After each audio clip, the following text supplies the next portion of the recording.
Remember that whole Chinese spy balloon thing earlier this year? It felt like the entire world just kind of stopped to watch this like weird, almost movie-like thing play out in real time. Yeah, it was definitely a strange situation, to say the least. Totally.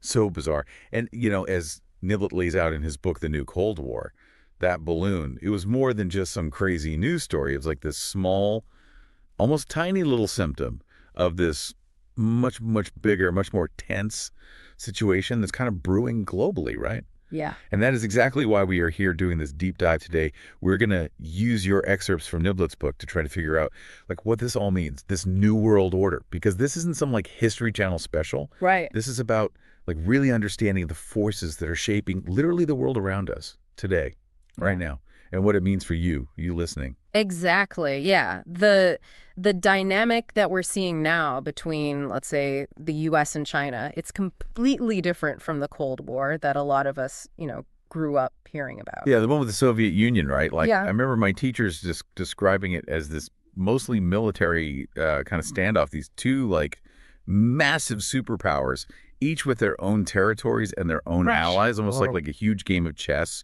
but with like really scary pieces. A terrifying game, definitely, especially with, the whole nuclear annihilation thing kind of just looming over everything. But no, you hit the nail on the head. That rivalry, for the most part, it stayed, within their respective blocks. Okay, but with China's rise, it's like the whole entire board, the game, everything changes, right? Because they're not just like, I don't know, flexing their military muscles, right? They're like totally intertwined with the entire global economy in a way that honestly affects you directly. Right, right, exactly. Think about it. Niblet traces China's journey from like this core of cheap manufacturing to this like tech giant that is going head to head with the US on things like AI, that shift, that speed. It's kind of mind-blowing. In fact, they've already like surpassed the US in GDP. If you look at it in terms of purchasing power, have you ever really thought about what purchasing power actually means? To be totally honest, not really. I hear people say it all the time, but like, what's the actual difference between that purchasing power and just like regular old GDP? So basically, GDP adjusted for purchasing power parity, or PPP, it factors in the cost of living, inflation, those differences between different countries. Mm. So while like the US might have a higher nominal GDP in terms of what people can actually buy with their money, that actual purchasing power, China's economy is actually larger. Wow. Okay. That really puts things into a completely different perspective, doesn't it? Yeah. But even with all of that economic power, I mean, China's got a lot of it. Niblet doesn't just paint this like rosy picture of China, right? Sure. He highlights some pretty major challenges that they're facing as well. Oh, absolutely. He talks about their rapidly aging population. I mean, it's a huge demographic shift. And the massive economic inequality that exists between the urban and rural areas. Niblet actually uses the statistic. He says that the income gap between urban and rural residents in China, get this, is actually larger than the gap between the richest and poorest in the United States. Seriously. That's crazy. I had no idea it was that extreme. It's a wild figure, and one that definitely highlights the potential for instability within China, even with all of their economic strength.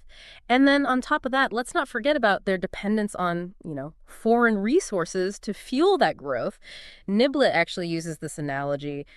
He compares China to a bodybuilder who's like completely ripped, looks super strong, right? Yeah. But is totally reliant on, supplements, protein shakes, all of that. But if that supply is cut off, they're in big trouble. Okay, I like that analogy. Makes it super clear. So we've got China, this country that is clearly on the rise, deeply, deeply embedded in the global economy, but at the same time also facing some pretty huge internal vulnerabilities. And, that kind of brings us to the other major player on this new world stage that we're talking about, right? The United States. I mean, for decades after World War II, the U.S., they enjoyed this position as like the undisputed global leader, right? American prosperity, it was the gold standard.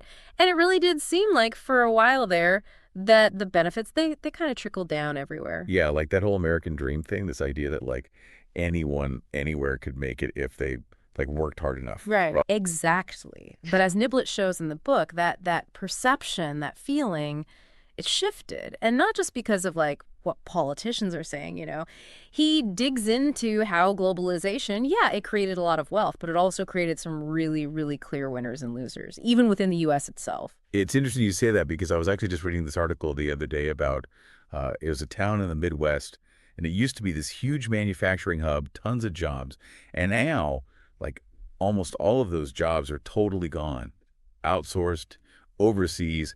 Yeah, and that's exactly the kind of thing that Niblet is talking about. And the interesting thing about his book is that he doesn't just like throw out a bunch of statistics and figures and stuff, right? He actually paints this really, really vivid picture of how average everyday Americans are like actually experiencing globalization. Sure, yeah. Factories closing, jobs disappearing, wages staying the same, and at the same time you have this whole other segment of society that's like benefiting, but benefiting enormously. So it's like this underlying, I don't know what you would even call it, resentment almost, like Yeah. a sense of economic insecurity that's been slowly building and building for a while now. And that right there, that's a key difference between like the old Cold War and this new one that we're talking about. Domestic politics, the struggles, the fights that are happening inside of these countries, they play a huge, huge role this time around. I mean, you saw that with Trump, right? America first. Like Yeah. he tapped into all that frustration perfectly. Absolutely. And now you've got Biden, right? Trying to navigate this totally different approach, trying to like re-engage with the world. But it's tricky. The US's stance on like global leadership, it's shifting, which makes it hard, I think, for a lot of other countries to know exactly where they stand. Yeah, it's not as easy as like picking a side anymore. Like, okay, whose side are you on? Are you with us or Yeah. against us? It's not No. like that anymore. No, not at all. And, the other thing is it's not even just about the U.S. and China anymore either. This new Cold War, it's playing out on this much, much more complicated global stage where you have all these other players who are, trying to figure out their own moves in this whole new reality. Right, like Europe. I mean, they're stuck in a really tough spot. Economically, they're tied to China, but in terms of security, it's the U.S. they rely on. Totally. They're walking a total tightrope, just trying to balance those interests, and it's not easy. And here's where it gets really, really interesting.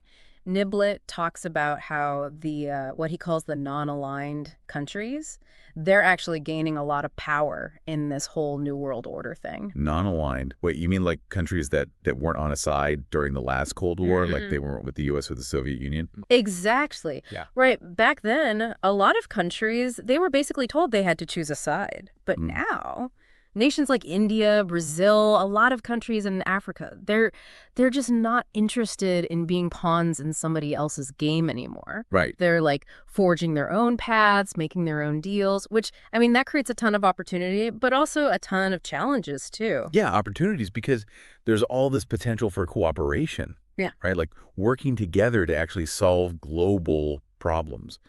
But the challenge is, well, everybody still wants their piece of the pie, right? Exactly. It's like this giant balancing act. And it makes, finding that common ground on things, on huge things like climate change, it makes that so much harder, I think. Right. Oh, don't even get me started on climate change. It's like this giant asteroid that's like hurling toward Earth. Right. And everyone's just too busy arguing about who gets the bigger spaceship. That's a great way to put it. And Niblet actually argues that this new Cold War, all this posturing, this competition, it's actually actively hurting our ability to actually tackle climate change. And let's be honest, climate change, that's the real threat, the real existential threat here. It's almost like we're hardwired to compete. Even when like cooperation is clearly the only logical option. And the thing is, and this is important, this isn't just some like abstract political debate we're having, like we are already seeing the very real impacts of climate change happening right now, today.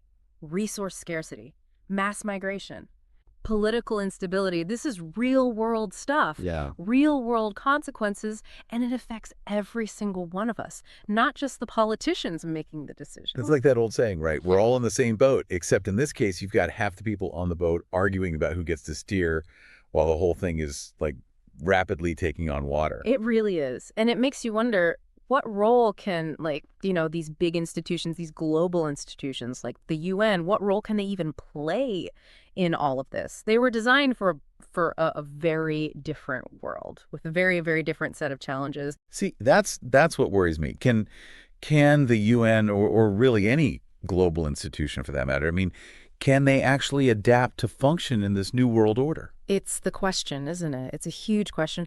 And Niblet, to his credit, he doesn't shy away from it. If anything, he leans into it. He points out how the UN and these other institutions they're struggling. They're behind, you know. Yeah. They're trying to keep up with these shifting power dynamics. And here's the other thing, China. They're not just sitting back and watching this all happen. They are actively challenging the established Western norms. They're even building their own alternative structures. So it's like we've got these established institutions, they're struggling to keep up.